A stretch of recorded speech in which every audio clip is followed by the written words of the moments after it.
Good morning, all the dignitaries present here. Welcome to 4th International Conference on Electrical and Electronics Engineering. My name is Miss Prais Sankar. I am here to present my paper on Cross-Project Defect Prediction, Leveraging Knowledge Transfer for Improved Software Quality Assurance. Software fault prediction plays a pivotal role in elevating software quality, reducing cost and enhancing the overall software development and maintenance process. Software fault prediction identifies potential error-prone areas in software, enabling targeted testing and resource allocation, thereby enhancing software quality and reducing maintenance cost. SFP, also known as defect prediction or bug prediction, is a technique used in software engineering to identify and anticipate potential faults or defects in software systems. In the context of SFP, CPDP, that is Cross-Project Defect Prediction, involved using data from one software project to build a predictive model for identifying defects in a different project, addressing situations where insufficient data is available from the target project to create a reliable fault prediction model. The results demonstrate that knowledge transfer technique outperforms traditional methods, offering higher accuracy and improved generalization to unseen projects. As discussed earlier, SFP identifies potential faults during the SDLC. It allows developers and quality assurance teams to allocate their resources effectively and prioritize testing and debugging efforts.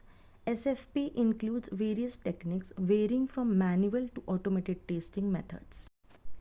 Here, the selection of an appropriate model often depends on the nature of the data, the available features, the objective of the prediction, and other factors also. Number 1, statistical model. Analyze historical data and project metrics. The examples are logistic regression and naive Bayes. Some SFP uses ML algorithms to learn patterns and relationships of metrics. The example is SVM. Number 3 is Ensemble methods, which combines capability of different models to improve accuracy and robustness of predictive model. Bagging, boosting, and stacking are commonly used in Ensemble model. The process matrix approach focuses on the software development rather than the code's characteristics. Examples of process matrix include the number of modification, the frequency of code commits, and the number of developers working on a module.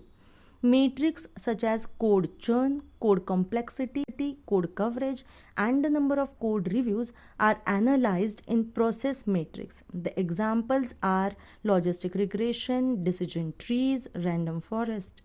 The choice of the model isn't strictly tied to the choice of matrix. Instead, process matrix are chosen based on the predictive models for software faults in a particular context, and then they can be used to input as various statistical or machine learning models. Hybrid approaches for SFP combine multiple methods or data sources to enhance predictive accuracy.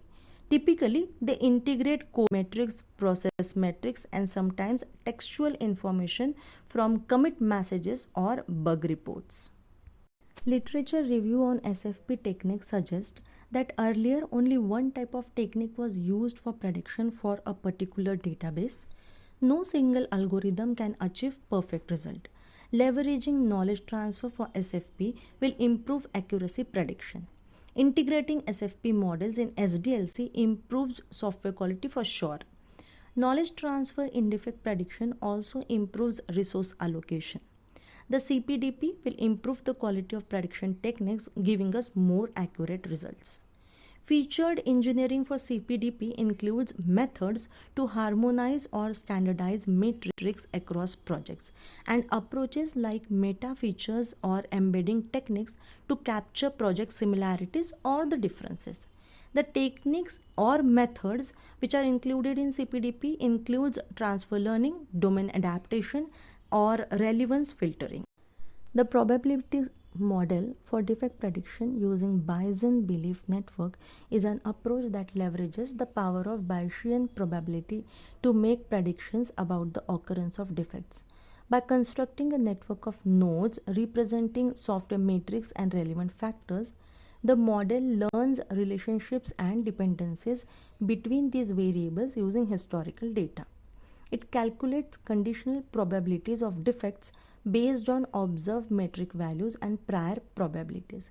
The advantages of BBN is its ability to handle uncertainty, provided interpretable results, thorough graphical representation. Fuzzy logic model offers advantages in handling imprecise and uncertain information commonly encountered in software engineering. By incorporating linguistic terms and fuzzy relationship between variables, this approach enables more nuanced reasoning and accurate fault predictions. It provides a flexible and robust approach to predict software faults, leveraging fuzzy logic principles to account for uncertainty and imprecision in software metrics. Genetic-based ensemble models exploit the diversity and complementary strengths of individual models to enhance overall prediction performance. Defect prediction models based on GA offer the advantage of exploring a large search space of potential solutions and adapting to changing circumstances. They have the ability to discover complex relationships between software metrics and defects and can handle non-linear and non-monotonic relationships effectively. The constructive quality modeling for defect density prediction is an approach that focuses on developing models to predict the density of defects in software systems during the development process. It involves analyzing various software attributes and metrics that contribute to the quality of the software and quantifying their impact on defect density. Cross-project defect prediction is a concept and methodology that aims to predict defects in a target project by leveraging knowledge and data from other similar projects.